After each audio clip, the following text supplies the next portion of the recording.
Passes unanimous.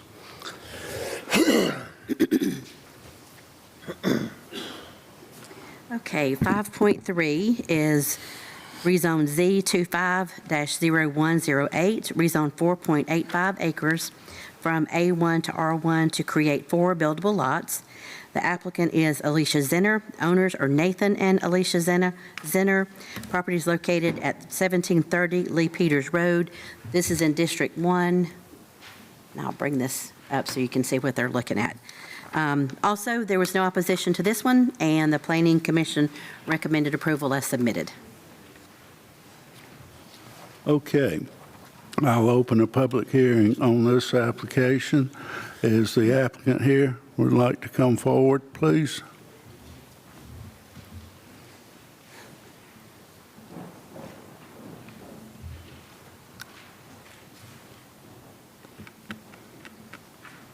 How are y'all? I'm Dorian Creek at 283 Saddle Creek Drive, Monroe.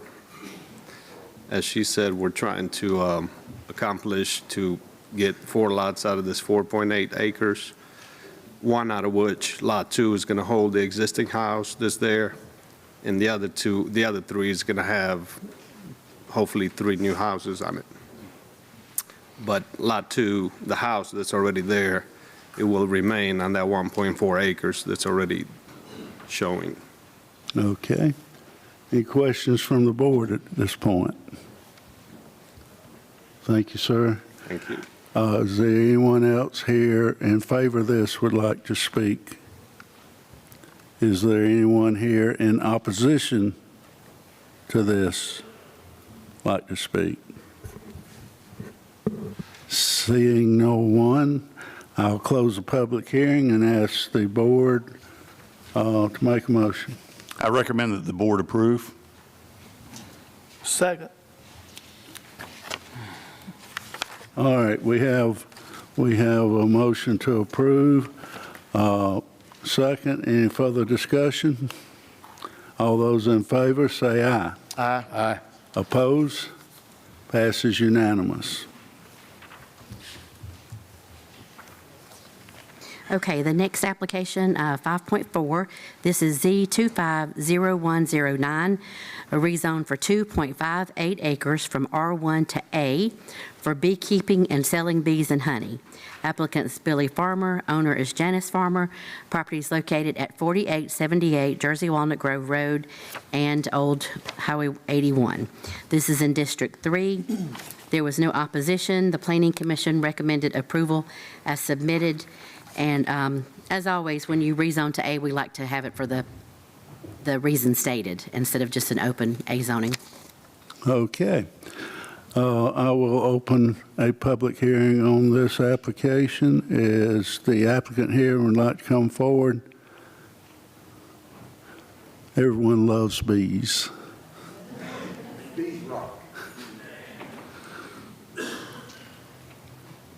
Hello, everyone. My name is Billy Farmer, and I live at 4878 Jersey Walnut Grove Road. It's actually Covington. I'm a beekeeper, and you know, I do this out of the goodness of my heart, just to tell you. So my plan is to produce hives, sell bees to individuals. I graft and raise my own queens. I produce honey this year. Let me say this year, I'm looking to have 800 to 1,000 pounds of honey produced this year. Not only do I raise the bees, sell the honey, I'm also a mentor. And I really love to mentor other people in raising bees because I think it's a very, very interesting hobby, job, in my case, but a hobbyist beekeeper can make a huge difference in your garden, your flowers, your vegetables, the trees, the plants, everything. It's just a huge benefit because the honeybee itself is extinct in some way because without the beekeeper, there's no natural bees in existence. You get down into southern Florida, you got the Africanized bees that they live. They're just so mean, nobody wants to touch them. But with the viruses and things going around, bees just do not live naturally. So it's up to the beekeeper to, to produce bees and raise them. Whether you have one colony, two colony, 100 Yes. colonies. it doesn't matter. We've had this type application before, and we love bees. Yes, absolutely. Now, I also run a bee club, Walton County Bee Association. We meet once a month. This is a plug, if you don't mind. Beekeepers Association, we meet once a month at the First Baptist Church in downtown Loganville at 7 p.m. every third Tuesday. Please come. It's exciting. I teach every month. All right, we got the advertisement in. Okay. We've got a long agenda. I know. And you have no opposition. Are there any questions from the board of Mr. Farmer? Thank you, sir. Okay, thanks. Is there anyone here would like to speak in favor of the bees? Anyone opposed the bee? You want to speak in favor, ma'am? You can.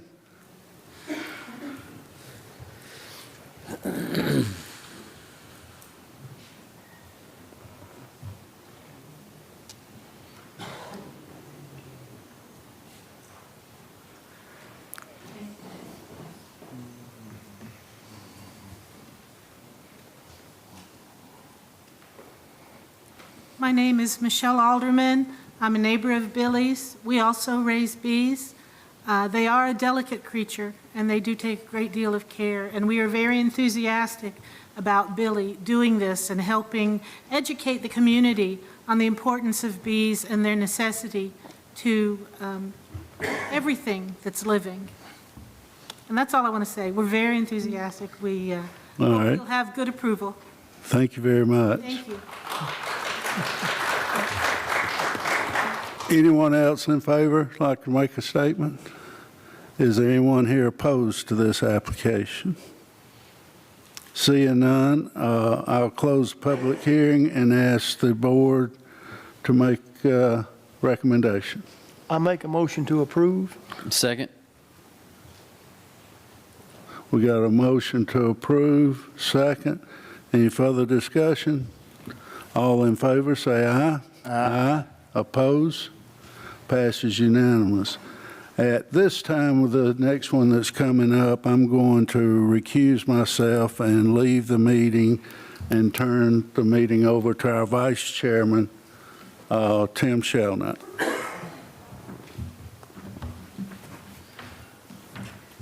Okay. This is case 5.5, or agenda item 5.5. The case is Z25-0110. This is a rezone of 81 acres from A1 to R1 OSC for a residential subdivision. Applicant is Carter Engineering Consultants, Inc. The owner is Grady Thompson Enterprises, LLLP.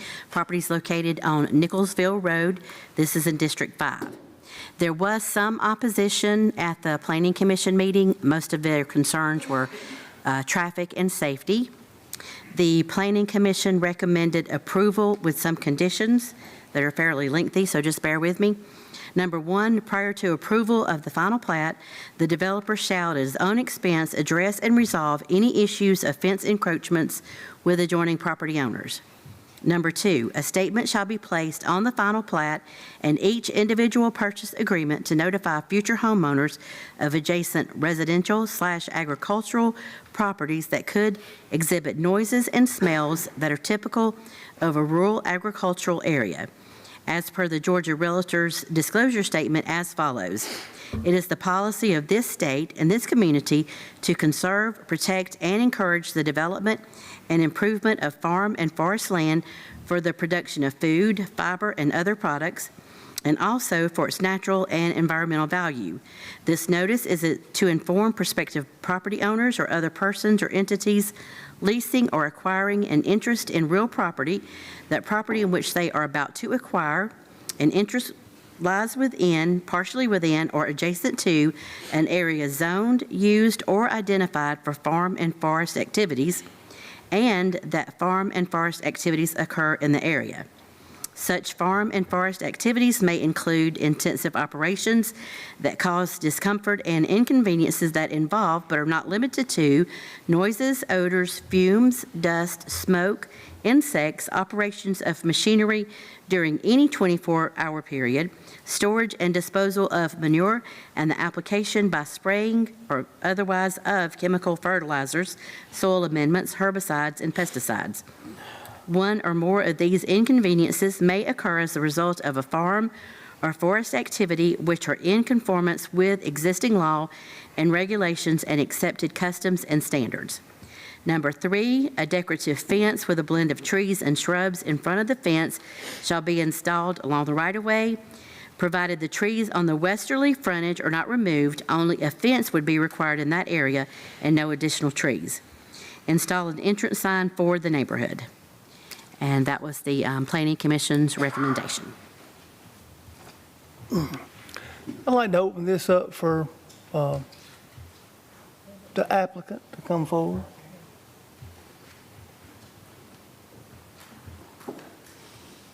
Good evening, Commissioners. I'm Joshua Scoggins with the law firm of Underwood Scoggins. My address is 202 Tribble Gap Road, Cumming, Georgia 30040. Here with me tonight is Logan Moss on behalf of My Home Communities, which is the builder for the project.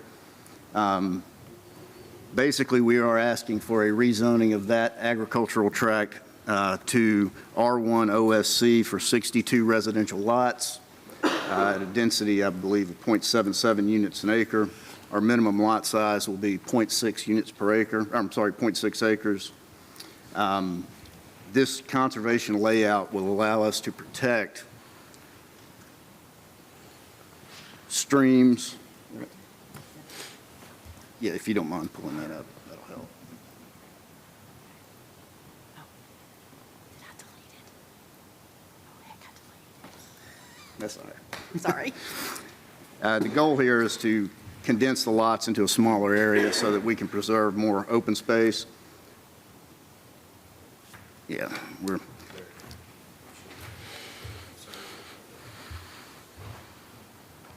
everything there to the south around the lake and the creek that comes in on the bottom would be preserved. We're not seeking any variances to any of the county's requirements. This is in the suburban character area on your comprehensive plan, which is what this particular zoning classification is actually specifically recommended by the comp plan. Your Planning Commission unanimously recommended approval with 4 recommended conditions. We already have 8 proposed conditions that I've previously submitted to planning. With respect to the Planning Commission recommendations, if you have those in your packet, we did not include the first one regarding working on encroachments with surrounding adjacent property owners, because it's my understanding we've already resolved those. To the extent they haven't been resolved, we will do so, but that condition was a bit redundant. With respect to condition number 10, where we are being asked to install a decorative fence with a blend of trees and shrubs in the front of the fence shall be installed adjacent to the right-of-way. I changed that condition, and I'll let Logan speak to it, but to clarify that we wouldn't have anything in the right-of-way. The way it was worded in your packet by the Planning Commission, that wasn't clear. So we have a comp plan that we're compliant with. We have a recommendation of approval from the Planning Commission, and we have a great local builder here. So with that, I'll turn it over to Logan. All right, Logan Moss, 1110 Tallis Street, Bogart, Georgia. Just wanted to touch on a couple things. Josh, pretty much summed up most of it.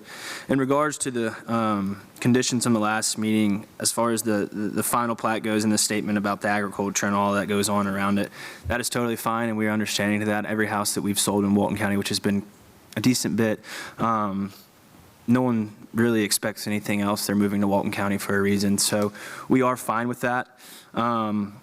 the fence and the decorative, stuff in the right of way and all that good stuff, we're good with working with you guys on that as long as it's, barring code. And I did just want to touch base on the density and kind of maybe word that a little different than how Josh did. So yes, we are shooting here for the R1 OSC, which does act as a, 1 unit per 1 acre. However, we are 1.3 acres per 1 unit. I know the lot size is 0.60, but in doing so, and reaching out to the commissioner of this district, we found that a lot of y'all's concerns were runoff and essentially, coming in and completely clear-cutting a piece of property. Well, by doing so, making these 0.6 acre lots, not only is the upkeep a lot more easier for these folks to maintain, we're reducing a lot of that runoff and disturbing, the max amount of property as possible.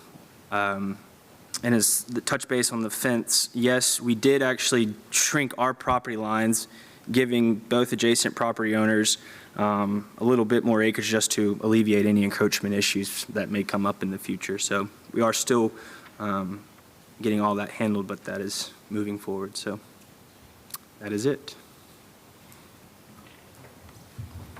All right. Anybody have any questions? All right.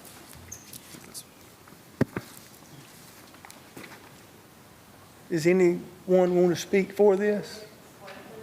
Is, Jim, stop that thing. come to the,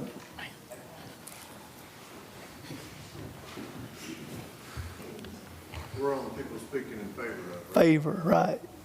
Against. No, they're calling everybody that's in favor. Oh, okay. Oh, I'm sorry. Okay. Yes.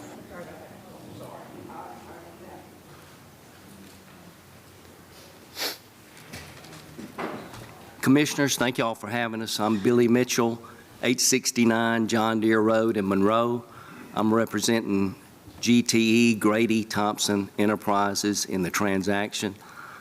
Grady Thompson Enterprises consists of 7 partners, the 3 children and the 4 grandchildren of Grady and Elna Thompson. Grady Thompson and Miss Elna bought this land back in the 50s. They farmed it. They row cropped it, soybeans, corn, had some chicken houses on it, cows, hay. They did what every farmer does. They struggled. They had drought. They had too much rain. They had army worms. They had blight. When they made a good year, good crop, everybody else did. Commodity prices bottom out then, and you still might lose money. But one thing they did every year is make their land payment. They paid their taxes. They sacrificed, the Thompson family did, to make this land work, to keep it, to make a farm, because without that farm, they didn't have a living. They have a constitutional right and a God-given right to sell this for the highest and best use. Highest and best use now isn't farming, it's development. If you're looking for precedent, you have Jefferson Hall, Orchard at Bowl Springs, Rutledge, White Columns, and then on the south side that abuts this property is Autumn Trace. The density at Autumn Trace is more dense, in other words, more heavily populated than what this subject property is applied for. Did Autumn Trace happen a couple of years ago? No, the year 2000. Most all these other subdivisions were in 2000 and right around there. So this is a nice development that My Home wants to put together. I don't really call it a subdivision, more like a neighborhood. The reason that all these properties are being sought after, people want to come here and live here, just like y'all do. They want to have neighborhoods. They want to work here and play here, send their kids to school here, worship here. And on behalf of the family, we respectfully request that you approve this rezone as applied for. Thank you. Anyone else speak for this?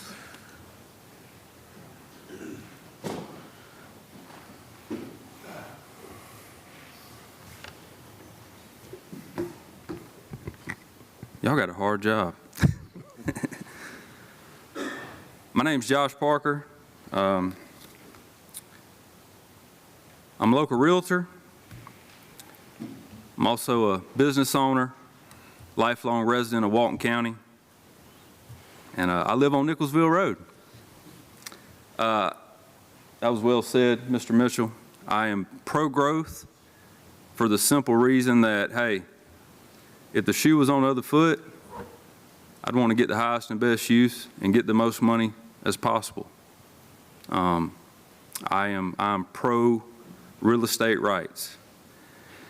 And obviously, you know, Walton County is in the path of growth and development. However, I want to say this. I'm also pro common sense and community. And I was here at the preliminary zoning meetings, and obviously there were some concerns with the community. And these are being brought before you tonight for y'all to kind of make the decision on which path to go down. I think what the community was trying to get at, from what I gathered, is obviously the rural landscape is going to be changing here. And I think a lot of people know that the development's coming, and they understand that, but some of the points, kind of like, you know, kind of like Billy said, I think the community would like for the development to pattern more after Quail Creek or Stonegate or Charleston Heights, where you have the larger lot sizes, versus the Rutledge, Sandra Way, and White Columns. Of course, the developer's response to this, there's going to be green space, no doubt, because obviously you got a pond in the back, I guess, depending on what you're looking at, if you're looking at the back right corner of the property. And I think that's great. I think the community would probably be more for it if it was maybe in the front where you could see it, because nobody's going to see the pond, nobody's going to see the green space. The second thing was the traffic concern. Highway 11 obviously connects Bowl Springs, or excuse me, Nicholsville Road obviously connects Bowl Springs and Highway 11, which are two busy roads. On average, there's a wreck, or has been a wreck, at the Highway 11 Nicholsville intersection, 1 per month there. Now, I know your response to that is going to be that, hey, we don't have control of that. We don't control, you know, GDOT controls Highway 11. But you do have control of the number of homes that go there, and obviously, again, I'm expressing the concern of the community. No doubt Walton County is on the path of growth and development. I think the question that we all have to ask ourselves is, do we want the growth to look like Gwinnett County?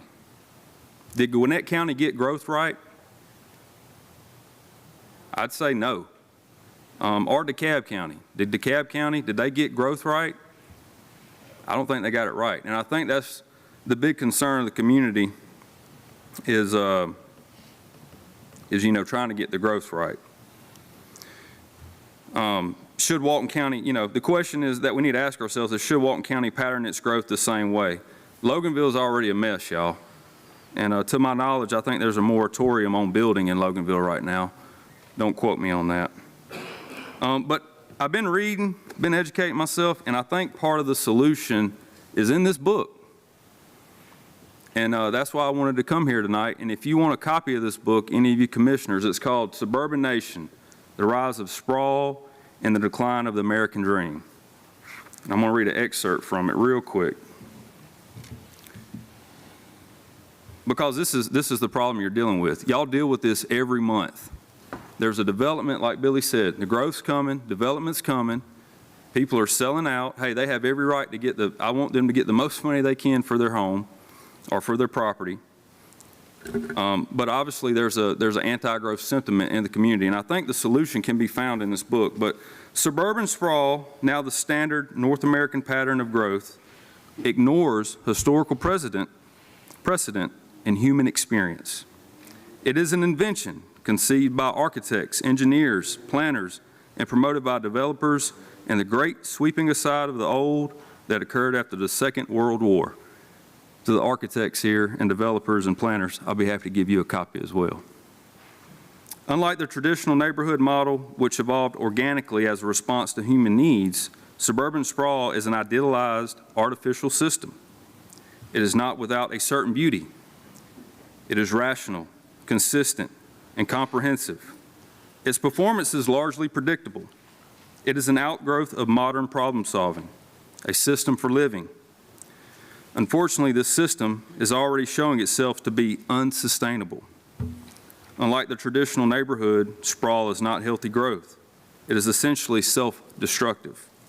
Even at relatively low population densities, sprawl tends not to pay for itself financially and consume land at an alarming rate, while producing insurmountable traffic problems and exacerbating social inequity and isolation.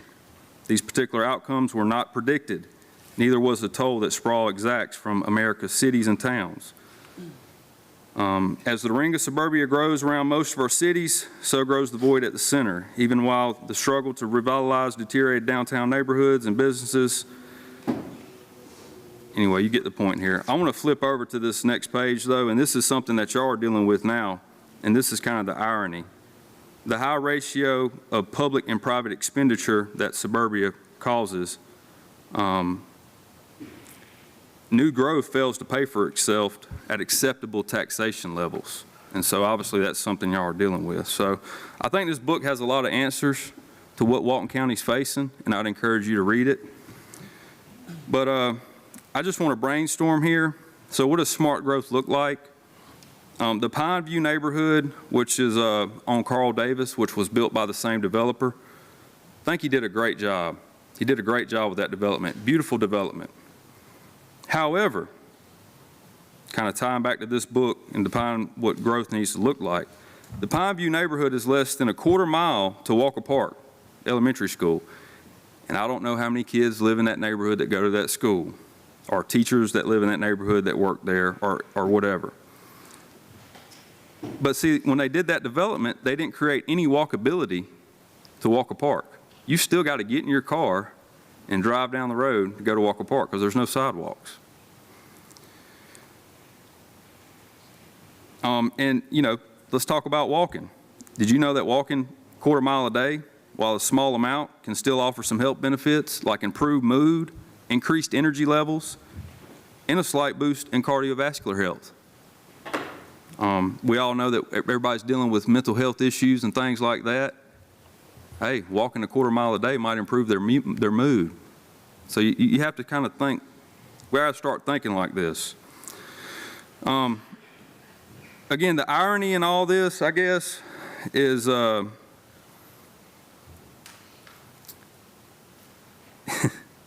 irony in this is that this development is really not going to help the current community or workforce. You know, tonight we celebrated our first responders and the people of the county who work here and make this place go. I imagine most of these homes are going to be in the $400,000 price point, which is pretty standard.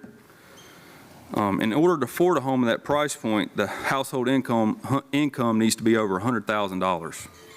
And according to census data, I thought we were still on with people speaking in favor, and I'm not real sure. I did. Yeah. I am pro-growth. I am pro-growth, and I'm pro-development, and I know without a doubt that this is going to be approved tonight.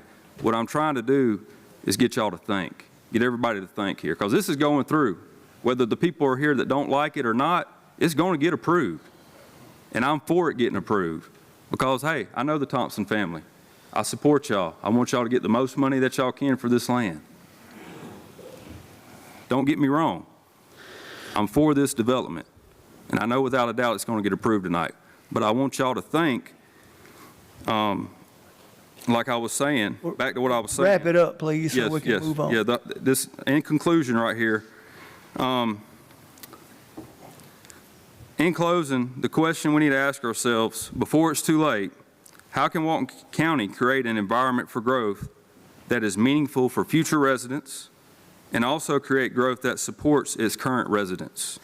So obviously we've elected y'all to come up, you know, with solutions for these problems. And, you know, it's, you know, the kind of the ball's in y'all court. But like I said, I'd encourage y'all to, if y'all want a copy of this book, I think it's a kind of a Bible for residential development and what Walton County could and should look like for the future. So thank y'all for your time. Have a good night. Thank you. Is anyone want to speak against this project?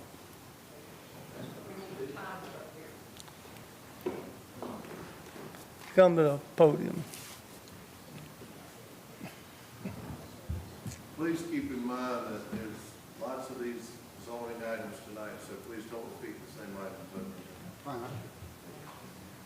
I'm going to, Josh and I did not rehearse this, but I do want to say for Walton County government, I've been very pleased with I've been here about 25 years. I'm very pleased with the way you handle things, okay? We are going to have development. Will you state your name? I did not like this. Will you state your name and address, I'm please? sorry. My name is Joseph Brooks. I live at 720 Nicholsville Road. Thank At you. a catty corner. Sorry. We're going to have development. What I don't like is some of the things that are not in this package. Example is there's no deceleration lane coming off of Nicholsville Road to go into the subdivision. There are basically no amenities in the subdivision. So it's kind of stacking houses next to each other. Who's going to pay for the road damage for the construction that goes through? The county will, right? Are you going to employ anybody from the county in that construction of the subdivision? That's all I got to say. Thank you. Anyone else? Good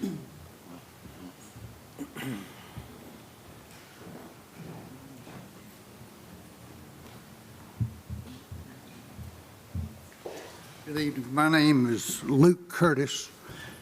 My address is 186 Sentinel Place, Marietta, Georgia. I'm part of the Marlowe family, and I'm here to speak on their behalf tonight.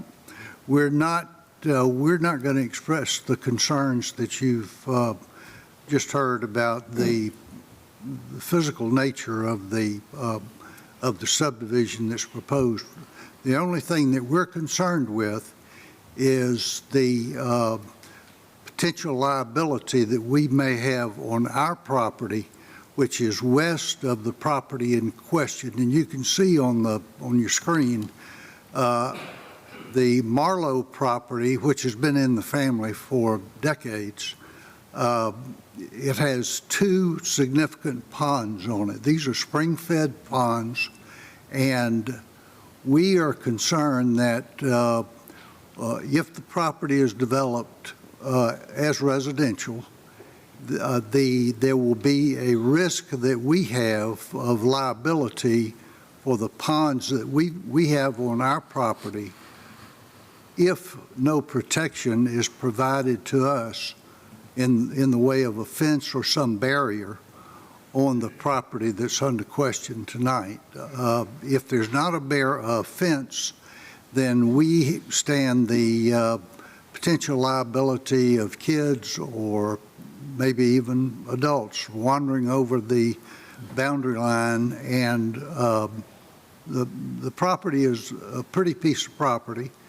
And the ponds can be an attraction for children, and we should not be subject to that potential liability.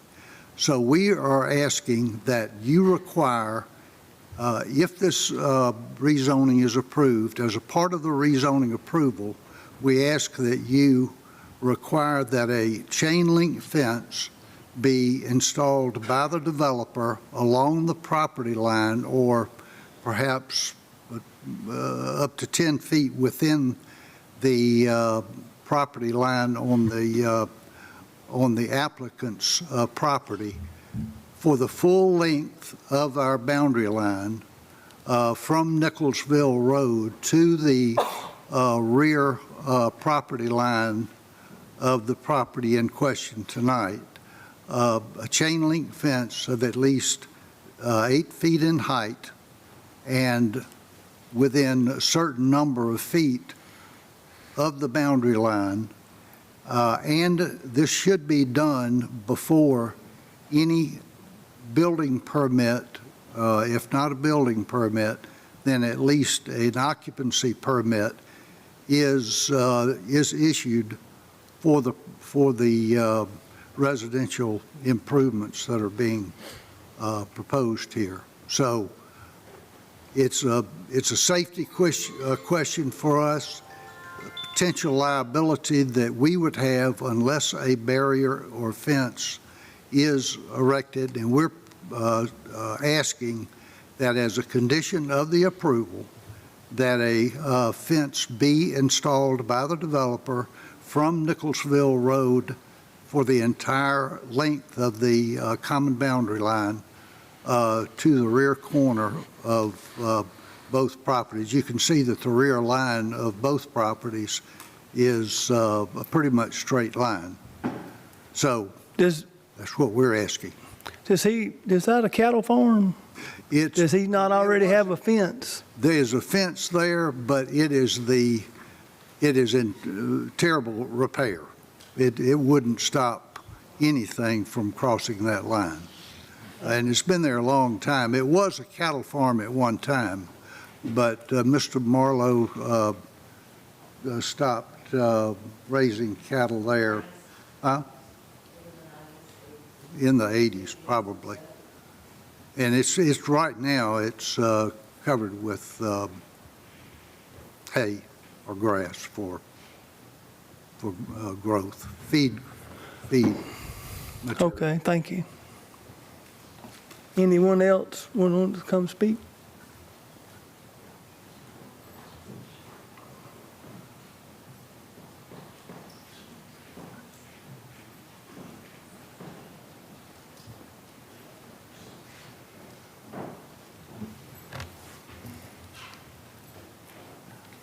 My name is Michelle Forthover. I live at 2869 Fanny Thompson Road. I just moved here about 2 years ago. Not that anyone really cares, but I moved for the dream.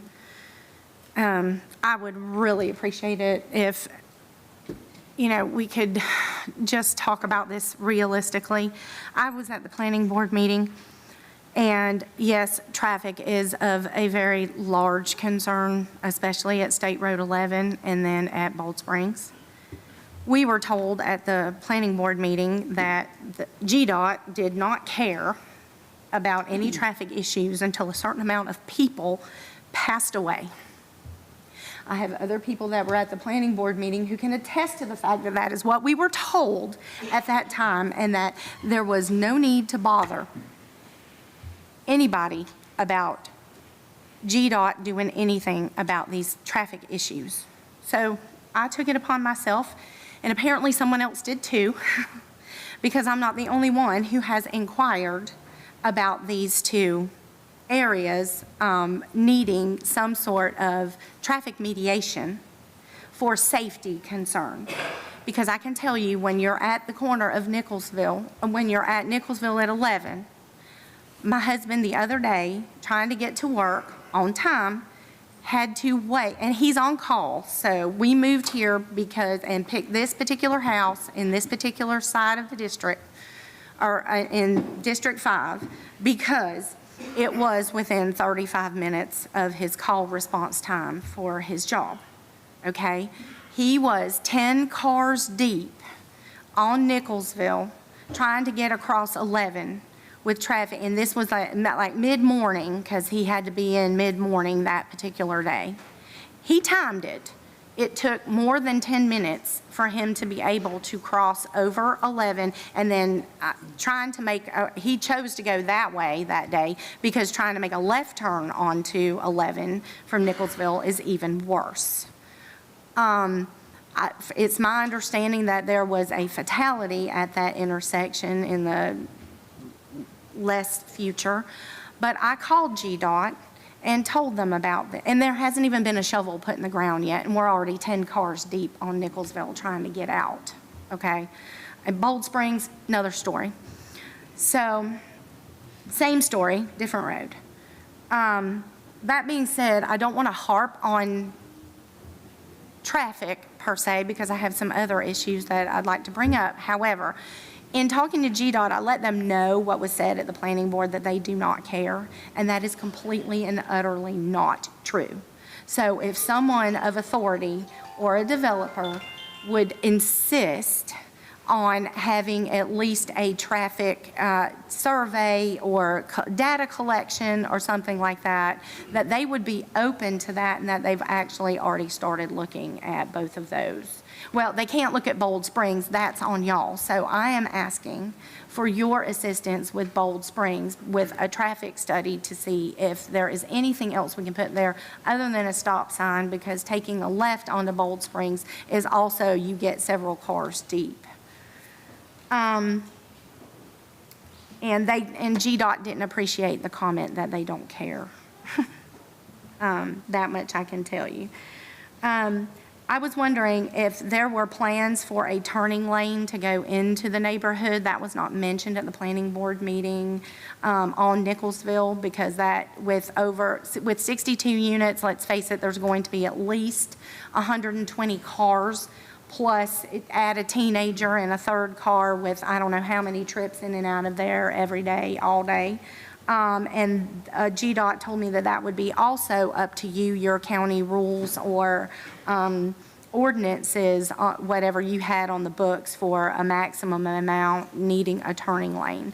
I mean, Nicholsville is going to turn into a small fairway. It already is. I mean, when we moved here 2 years ago, I loved sitting out on Fanny on my front porch, just watching one car every hour and a half go by, and now it's consistently every day, at least every 30 minutes. But I still love my front porch. So if you would address that with a turning lane, that would be great. Destruction of Nicholsville with the heavy equipment has already been asked, but will you please take that into consideration? Does that then fall on the taxpayers to repair a road, or would it be passed on to someone else, to the developer for repairs of the road with their heavy equipment? Also, the school capacities. This was also not mentioned in the planning board meeting, and I don't know what Walker Park School is, because I am older. I do not have children in the schools. However, I know that if Walker Park's already at capacity and we add a neighborhood of young people, then there's going to be potentially a need for another school, which is going to fall on my pocketbook, because I ain't anywhere near 62 or whatever your relief system is. And then at the planning board meeting, it was suggested by a current resident to make the tracts of the land bigger, which we've already addressed here, to keep with the continuity of the area. But the realtor, who I guess was the head of the planning board, I apologize, I don't know his name, but he identified himself as a realtor, and he was talking about the fact that, first of all, at the planning board meeting, they said that the median home price was going to start at $500,000. Tonight, I've heard $400,000 thrown out here, so I don't know if something has changed. But the head of the planning board was saying that, you know, as a realtor, he's struggling putting 20 and 30-somethings into homes. I can tell you as a mother of a 20-something that there is no 20 or 30, because the resident that suggested the larger tracts, he said that no one in their 20s and 30s was going to be able to afford the larger tracts, because those would be in the millions of dollars, at least $1 million home. Okay, so. There's been over 10 minutes each side. We generally try to keep 10 minutes for each side. There's been a little blurriness on who's speaking for and who's speaking against on this, so we just wanted to try not to repeat the same thing. I'm not repeating the same thing, sir. We'll give you a few more minutes, and that's it. Okay. Anyway, whatever. I'm a mother of a 20 or 30-something. I can tell you, if they can't even afford the $325,000 house that they're in right now, there's no way anyone's going to be able to afford a $500,000. Thank you. All right, would the applicant like to come back and address any issues?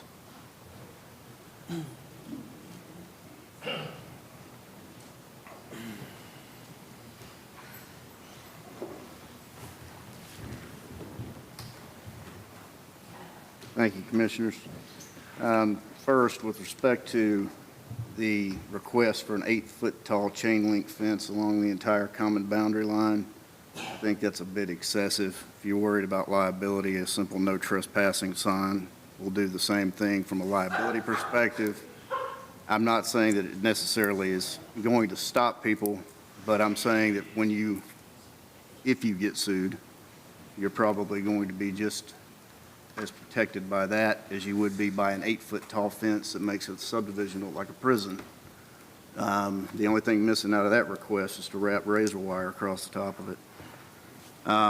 As far as this question about A-cell, D-cell lanes, they're not shown on the concept plan, but I suspect once this gets to the permitting phase, the engineering department will require A-cell and D-cell lanes into the neighborhood.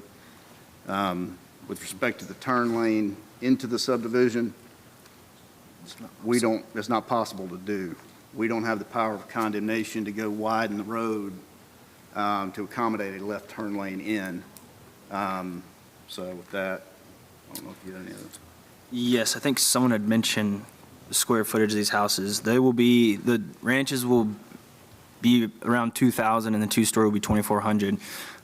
Just to touch base on price point, they will be in the mid-4s to low 5s. There's really nothing we can do as far as getting those to, I guess, the 250 price range that may have been around 5 years ago, short of bringing in 3 units per acre, which would also not make anybody very happy. So the D-cell lane, yes, that will be placed on our property and act as I guess, a mediator between traffic that is going on there.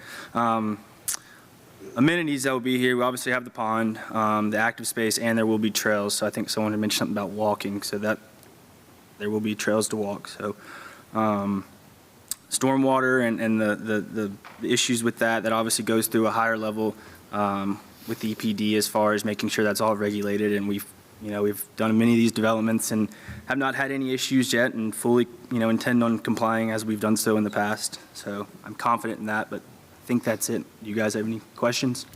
Any questions? No. No.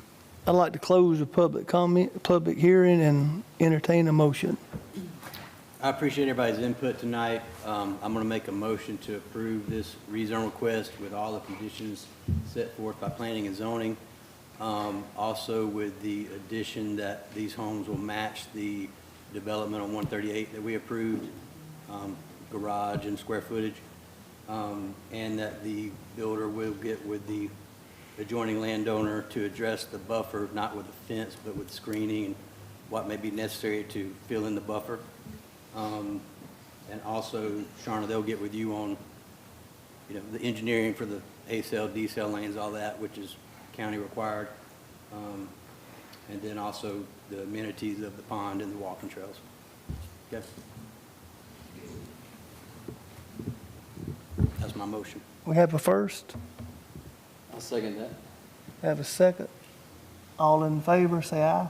Aye. Opposed? Aye. One opposed. Motion carries. Thank you.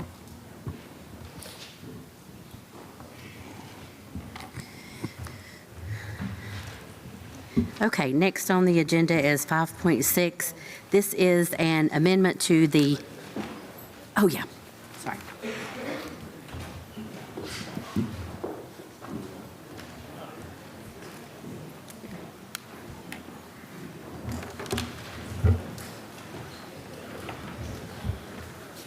Learn something? Yeah.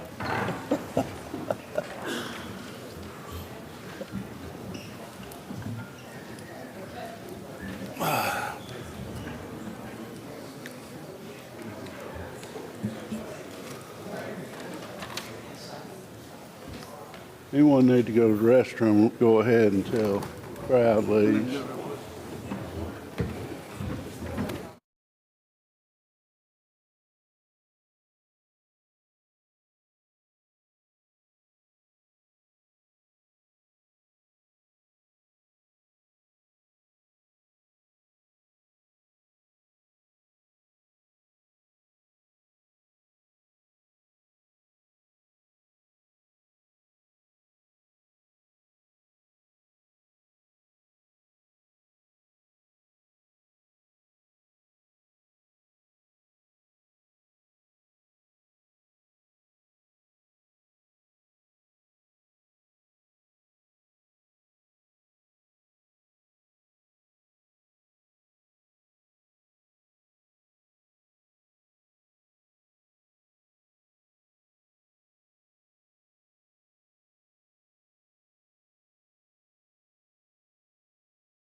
Okay.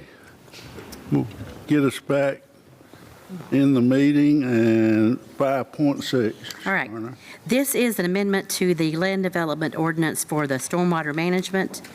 I think John was very resourceful in this, so I'm going to kick it over to him and let him explain to you guys what this is. It was approved or recommended for approval by the Planning Commission.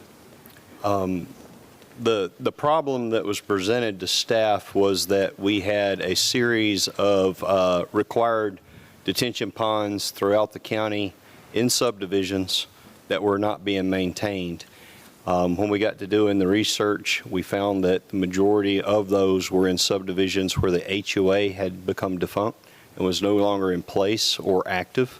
So the question then became, how can we look at maintenance of these structures that are required and an amenity of each subdivision in a way that doesn't necessarily require everybody in the county to have to pay for it. And since it is a amenity, much like our streetlight program, where we currently require streetlights in the subdivisions, however, just that subdivision and those individual property owners are taxed for that, we created the idea that we would be able to use special tax districts, and this is anticipated to be currently only in subdivisions that the HOA is not active. Our game plan through your approval tonight would allow for special tax districts. Each individual special tax district would come back before the commission to be created, and we would do an assessment of the needed requirements. Oftentimes, there's trees across a fence that's protecting anyone from entering the detention pond. The detention pond may or may not need to be cleaned out, and the actual structures in the detention pond, the infiltration rings, and the piping may need to have maintenance or issues addressed. So we're not able to tell you an individual cost per subdivision or per detention pond, but this would be on a case-by-case basis that we would then bring back to the commission for creation of a special tax district. We would work with the tax assessor's office to then divide that up among the responsible parties in that subdivision. They would normally be paying for this through HOA dues, and this would just be a way of assessing just the individuals in that subdivision that are benefiting from that detention pond being there. The other component of that is that we would start out a program by first notifying all the individuals within that potential tax district and giving them the opportunity to make the corrective matters on their own through the HOA. We would have a deadline for that. If the deadline was not met, we would then initiate going ahead and I would envision we would have like an on-call list of providers that we would contract with to go in, do an assessment. They would need to follow the Georgia Stormwater Manual, just like the installation of the detention pond. That manual outlines the maintenance of those.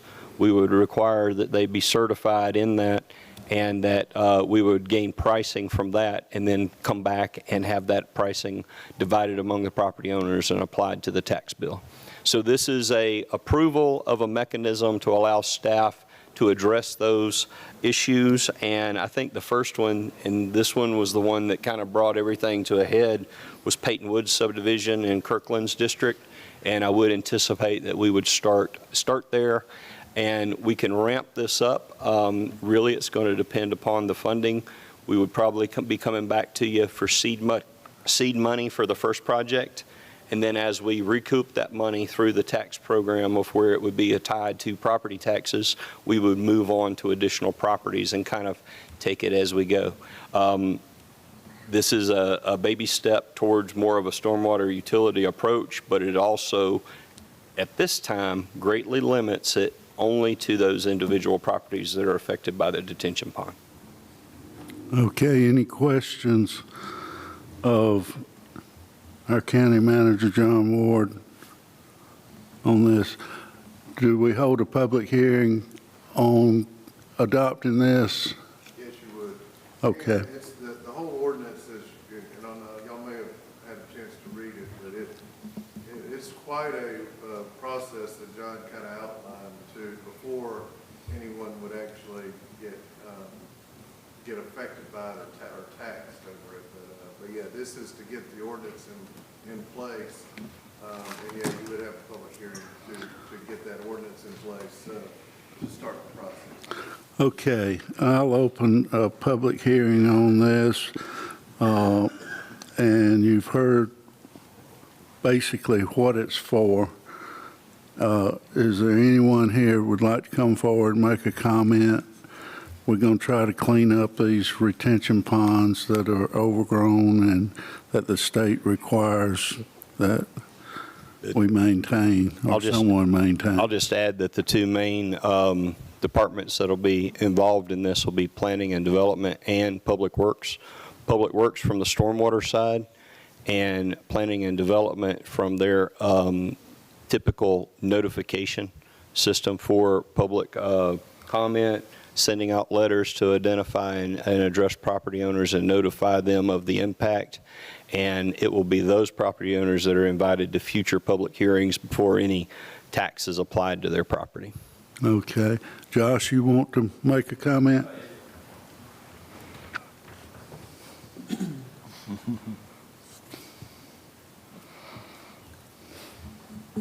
Me again. I'm going to go back to my Bible here. I think,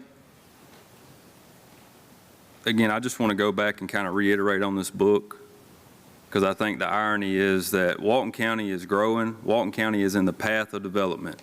Whether we like it or not, the county's growing.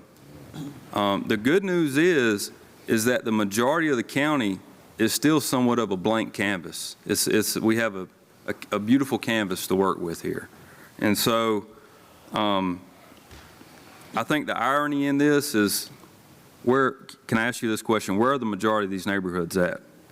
They're spread out throughout the county in each district. They're spread out through the county, and I was checking Bear County today. Bear County has a storm water tax on every tax bill.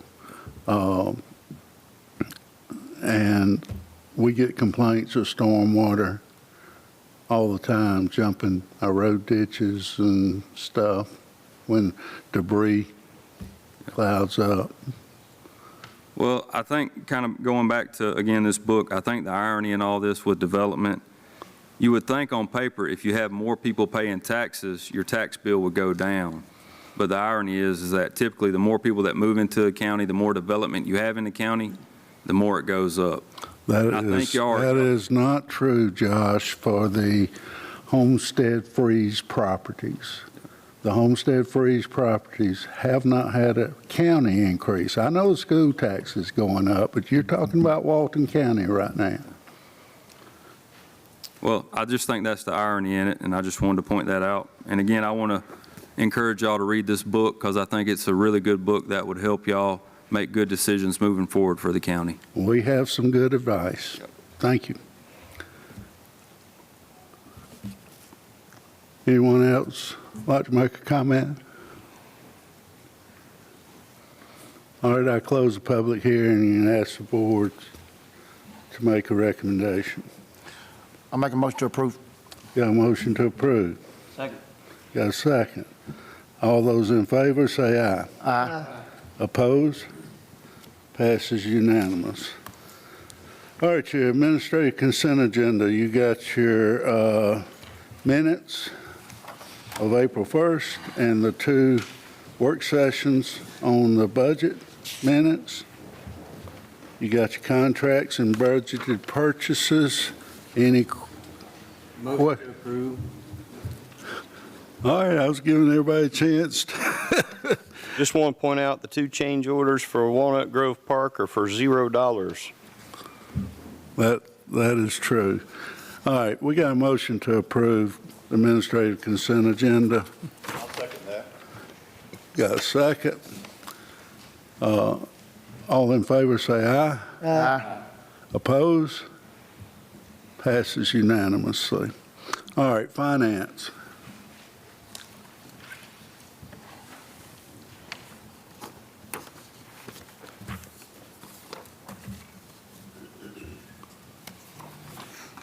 The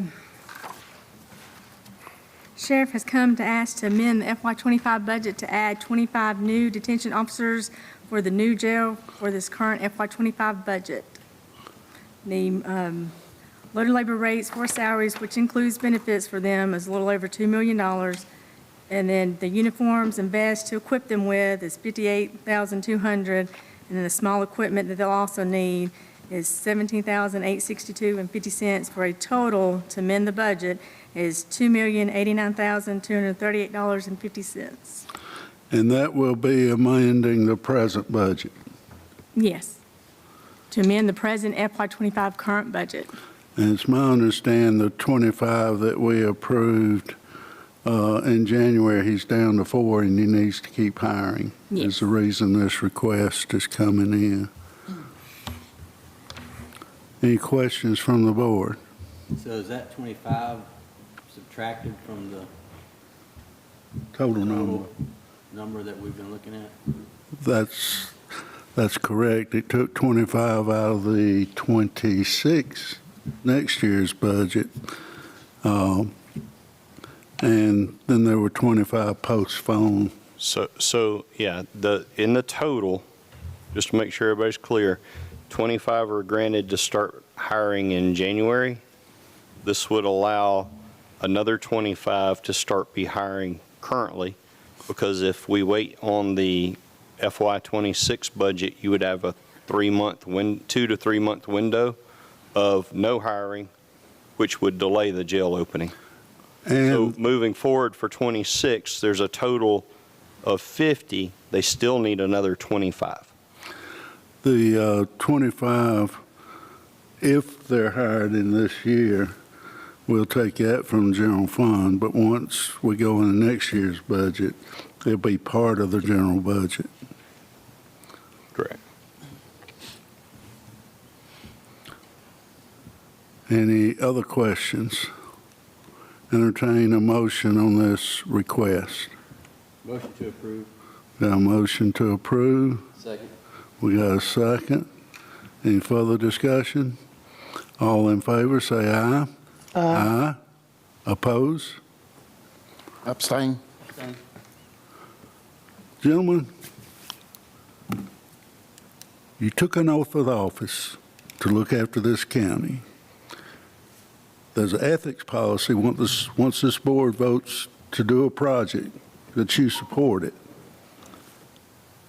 This abstaining only applies when it applies to you personally, or you got some sort of conflict. My understanding of how you explained it, Mr. Chairman, was that if you vote against the project in the beginning, which you said that I supported, which I did not,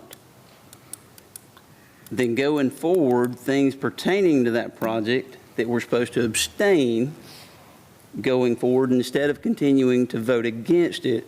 That was and you said it violated your ethics policy sitting here in this meeting. So I'm trying to follow the rules as you make them as we go. Well, you'll be provided the fiscal policy. We finally found it, that was adopted in 2011 for Walton County. And I stand corrected on what I said before. You're required by your oath of office, unless there's a conflict, vote yes or no, period. And I'm waiting for y'all's vote. Kirkland, you read the fiscal policy. Well, Mr. Chairman, you did say that word. I guess I misunderstood what you said a few months ago. We voted against it one time before, and you said not to vote against it, is what you tell us. And I misunderstood. Well, you're not voting on the jail. You're voting on hiring staff. Okay, that's fine. Yes or no? I'm asking for your vote. No. No. All right, we got 2 no's. It still passes. Because essentially, this will go into the next budget. It'll force this into the next budget. Definitely. And it goes, okay. To open the jail, it's a requirement of being able to open the jail. Sure, I get it. I get that part of it. All right. The moving of the funds already approved for purchase of vehicles, is that correct? Yes, this basically is just asking the board and stuff to approve the amendment to take the money from the equipment line item that they had left over and move it to the vehicle line item to be able to purchase these vehicles. So there'd be no, it's just basically moving from one line item to another line item to allow them to purchase these vehicles. So, and this is part of, as we're working through the budget process, we did work with the Sheriff's Department, and we identified a number of cuts. Later on, when we talk about the budget, you'll see that that number's dropped down. This is using existing funds, and what I instructed Jennifer on is that I was okay and supported it as long as that same request for that same thing came out of the FY26 budget. So you'll see a reduction on the request by being able to use existing funds to purchase it. And it's a one-time purchase, not a reoccurring cost. Motion to approve. Second. We got a motion and a second to approve that. All in favor say aye. Aye. Oppose? Passes unanimous. Okay, the fiscal year 26 budget.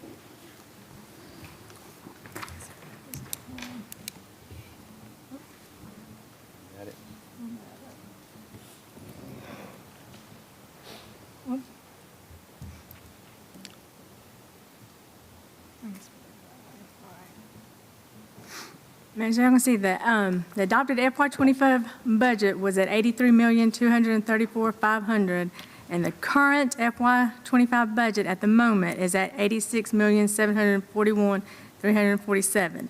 Now, this ending number is subject to change due to budget amendments that may occur in May and June, as well as the year-end adjustments.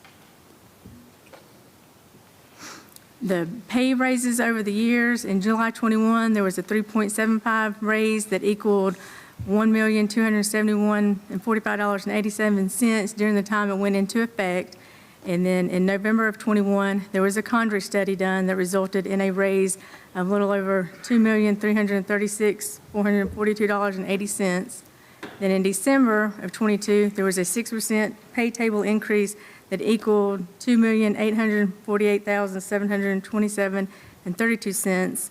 Then in December of 2023, there was a 5% COLA that resulted in a raise of $2,473,817.85. And then this last most recent one that we done was in February of 25, that a Condrey study was done that estimated an increase of $1,912,500 and the time it went into effect, because this went into effect in March. A question on that, John, and Jennifer, is, do we know the percentage pay increase? Like if we just do a roundabout percentage pay increase per employee? I mean, with the raises that we've done to try to get us more competitive with the counties around us, is it a 20% increase, a 10% increase, like? We would have to, we'd have to go back and calculate. I would have to go back and calculate that because it's different. It's based on, because when Condrey did this last study and stuff, not everybody, you couldn't say it's across the board that everybody got 5%. Because in some departments, they saw maybe an increase from $10,000 to $12,000. Then other departments and stuff, somebody might have only saw a $2,000 or $3,000 increase because there was equity also that factored into it. I know it's a spur of the moment question, but I'm going to request that just so that the employees can see the dedication this board's had to trying to keep Walton County competitive, I'd like for y'all to give us a number. An average. An average number across the board that we've done this percentage increase over since 2021 to try to get us competitive. Definitely. And one of the things that I was pointing out earlier at our increase, we saw almost an immediate turnaround after the last one in public safety. So the number of people that were applying to work at the jail and the Sheriff's Department and even EMS, dramatic. And 911 too. Oh, and 911 has been like night and day. I just think it would speak volumes to Yes. really see that. Both for the existing employee and those that we're trying to recruit. With Yes, sir. I fully agree. this last pay raise, I've been keeping running tallies about 16 million. So I mean, I think it would speak to, just for them to see how much an average percentage everybody's pay's gone up. Yes. Is what we're trying to do.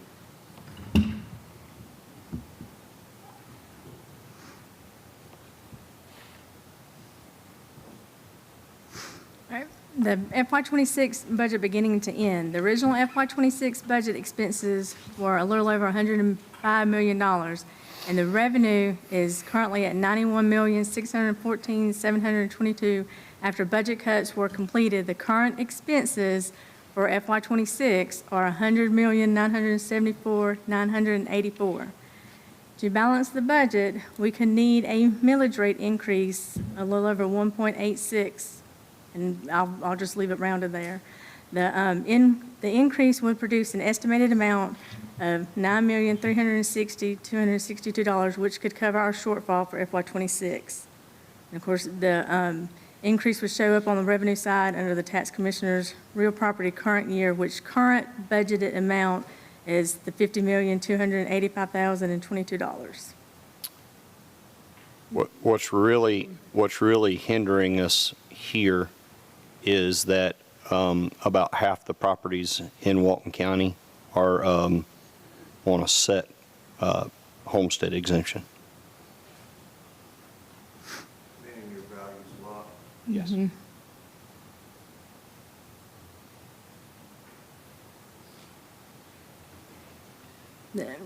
Lastly, the budget increases in FY '26 is due to the personnel increases, public safety, parks and recs, and of course, the increase in supply of cost.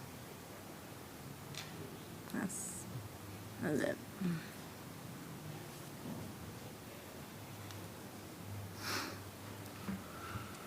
All right, it's time for questions, gentlemen. We've had multiple meetings.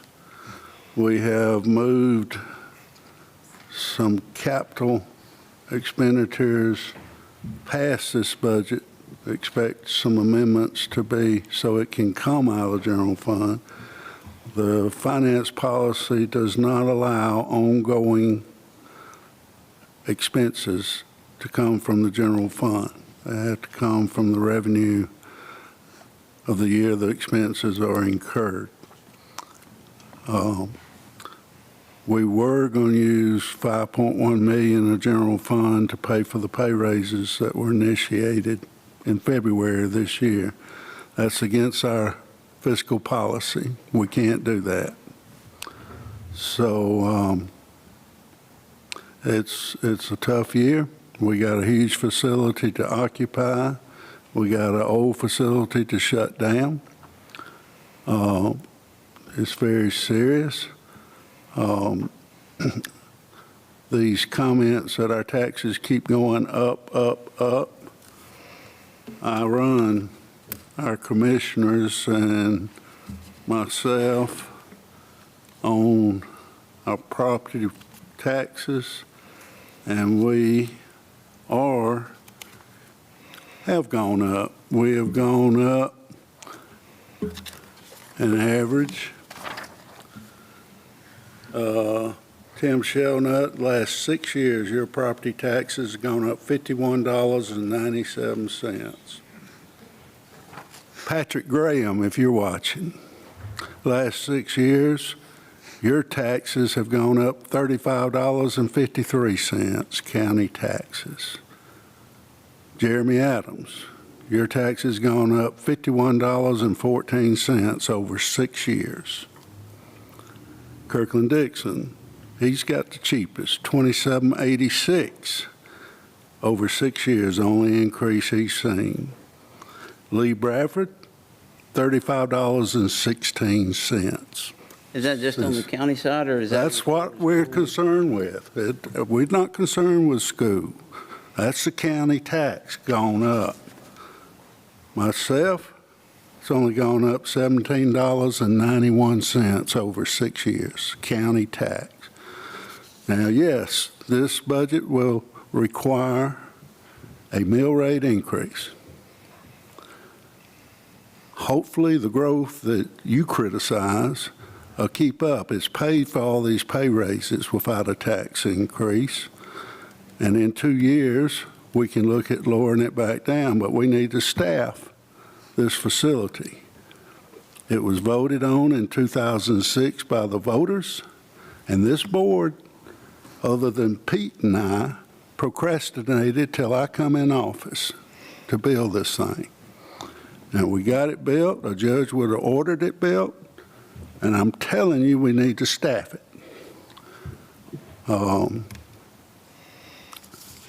I can't say any more. I pulled up 2 properties in Oconee and one in Barra.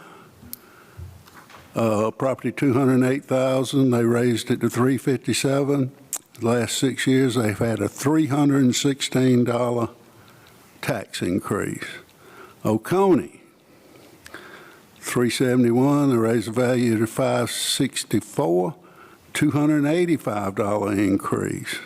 Another one in Oconee, $300 increase over the last 6 years.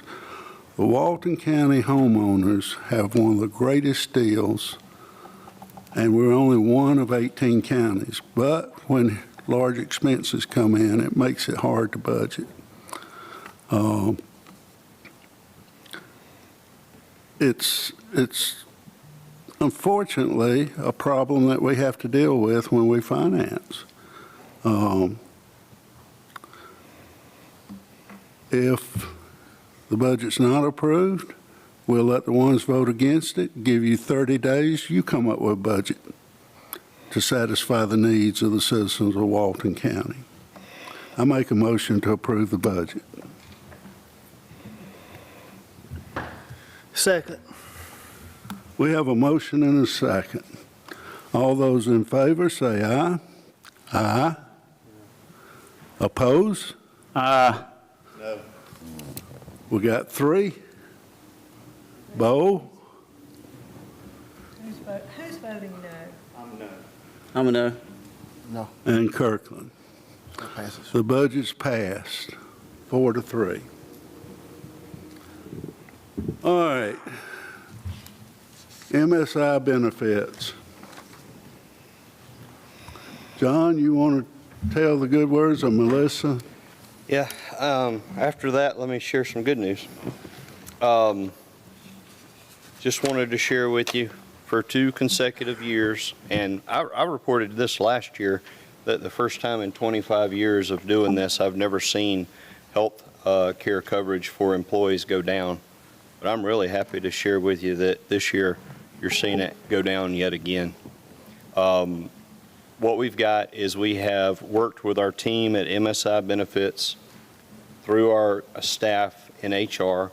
We're staying with the same health care coverage with Anthem, Veracity, and what we're seeing is that your guidance and your support of the employee health clinic is resulting in substantial savings, and in turn, we're also seeing savings on the healthcare cost. We're able to do some slight adjustments to where there are no changes to medical and prescription coverage. The dental plan, the preventive dental services will no longer count against the annual max, which means that there's no reason to not go get all of your preventative care done through the dental program. And your vision allowances for contacts, lenses, and frames are increasing to $150 from $120, I believe.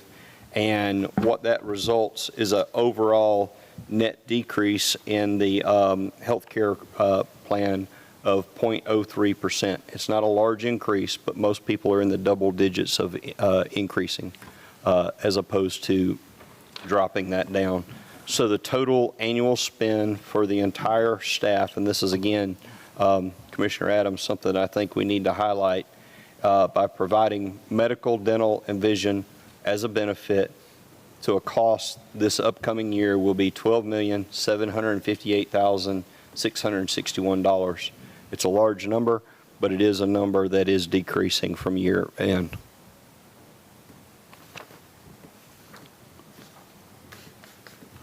Any questions? Entertain a motion to renew with Anthem MSI benefits. And that's the number that'll be included in the budget. Well, I'll make a motion, we renew with Anthem and MSI benefits. Second. Got a motion and a second. Any further discussion?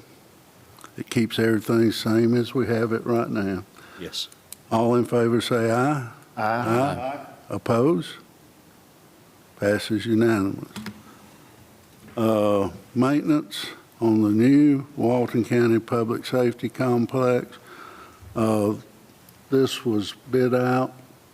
Yes, we went through the request for proposals, had a selection committee, and the recommendation from the selection committee is the approval before you tonight in the amount of $762,533 for the first year. And that's included in the overall budget. Any questions? Is there any kind of warranty on the building itself? Yes, sir. That's one of the reasons that the first-year cost is going to be a little bit lower, but the reason we're asking for your approval is that so that we can get under contract, we're moving towards the phase where we'll have turnover, and we want our maintenance team 100% involved because they will take over, they will accept all of the warranty contracts and everything and start monitoring and following through with that immediately. Do we have maintenance programs on our current jail? We do, but the equipment and technology in this new jail is way more advanced and comes highly recommended to get a professional company, and they'll probably incorporate some of our maintenance once they've taken. But this is for the overall. One of the other things as part of the selection process is that in addition to the overall size, scale, and scope, is that we actually had county staff visit jails that are maintained in this fashion. And there's a marked difference just in the condition and appearance and everything, and that's why we're recommending this. And I would dare say that there's jails that were visited that would surprise you how old they actually are. Any other questions? And this is in the budget. Entertain a motion. I make a motion to approve. Got a motion to approve. I'll second it. Get to a vote. All those in favor, say aye. Aye. Aye. Oppose? That one passes. Unanimous. The GDOT contract agreement resolution you talked about. I'll cover that one too. This is for water line relocation in Walnut Grove associated with the large roundabout that's going in there. We were able to split these payments. We'll have one in June of 2025 in the amount of $503,740, and a second one in January, February of 2026 in the same amount. But the total for this is $1,007,480. And the way this works is that you approve this, the money's transferred to GDOT. GDOT coordinates with contractors who then relocate our utilities under the guidance and working with our water department. Just a question. What if we tell GDOT we don't have the money to do these projects? I'm just curious. I didn't sign the contract, and the original Marsh 1.5 was the original. They wanted me to sign a contract for, and we had just done Ozora Church Road and paid for it in whole. And Marsh didn't have the money, so I didn't sign the contract, left it on my desk. And lo and behold, GDOT let the work go. And so we had leverage, and all of a sudden the 1.5 dropped to $1,007,000, and they split it in two payments. We can afford that to go ahead. We were able to benefit from them going ahead and letting the contract. That helped us negotiate it down $500,000. So we saved $500,000 by me not saving. But we have told them on Highway 20, we have no more funds. If you're going to do these projects, you have to fully fund them. I mean, because they're the ones creating. Now, the flip side of that is the general public are somewhat excited about the enhanced projects that have the potential to come up and down Highway 20. So there's a little bit of a catch-22. But hopefully, because of what you've already stepped forward and done on Azora, what we're already doing at Youth Monroe, and what we're doing here now, that you will have sufficient means to make the argument for them to fund the remainder of the other. We're also keeping our state representatives updated on this so that we can get additional support from them. We are in the DOT right away, so if it's a little bit of gray area, whether they can just come in and say, you've got to do that on right away, We'd have to do land acquisition and then move it out of their right of way anyway. Yeah, Which would it's be a little bit of a very difficult expensive. situation. We're benefiting from them doing road improvements, but at the same time, it's kind of hitting us.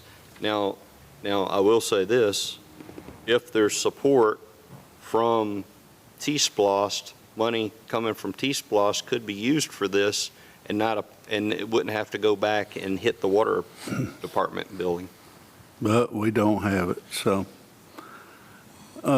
Entertain a motion to approve the contract agreement with GDOT. Make a motion to approve. I'll second. We got a second. All those in favor say aye. Aye. Opposed?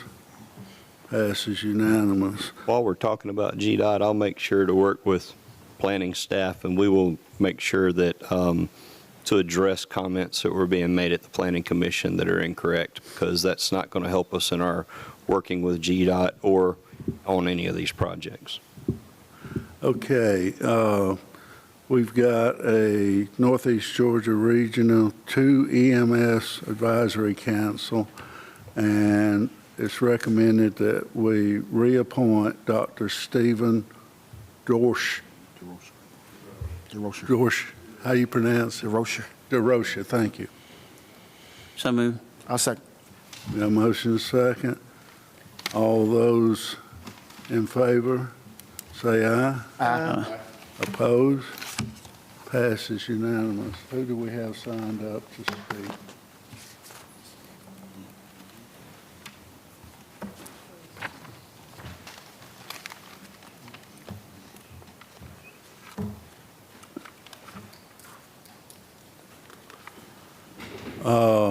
Mr. Jeff Reagan. Is Mr. Jeff Reagan here? I might have addressed Mr. Reagan's comments in my earlier comments. When you talked about the shotgun, is there anyone else signed up to speak? All right, I got a couple announcements to make, and then we do have executive session. There was a bronze plaque in the old sheriff's, what do y'all call it, state for Franklin Thornton that was given to his wife, and they've requested, since the new facility is named after Franklin and Joe Chapman, that plaque be put in the foyer. It's a nice bronze plaque. So I just want to announce that we were doing that for the Thornton family. And I also sit on the JDA board, and the pilot payments are beginning to come in real well for the 4 counties. I wanted to announce that this year, the school board got $1,079,118.75 from Meta.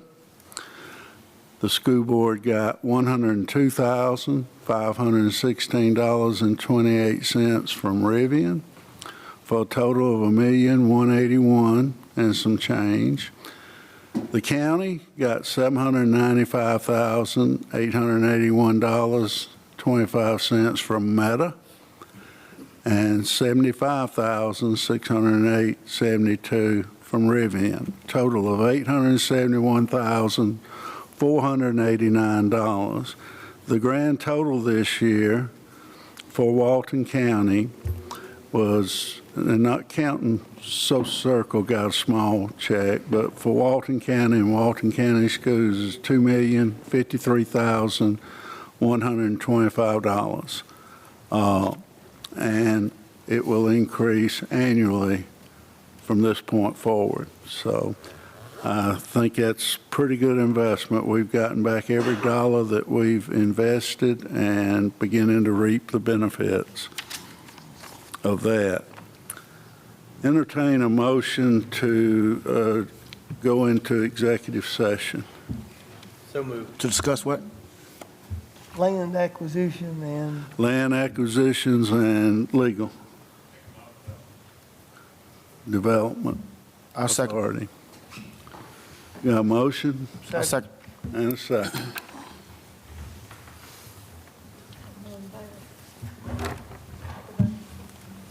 All in favor, say aye. Aye.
All in favor, say aye. Aye. Entertain a motion to adjourn. So moved. All in favor, say aye. Aye. We need to clarify there were no decisions made in the executive session. So,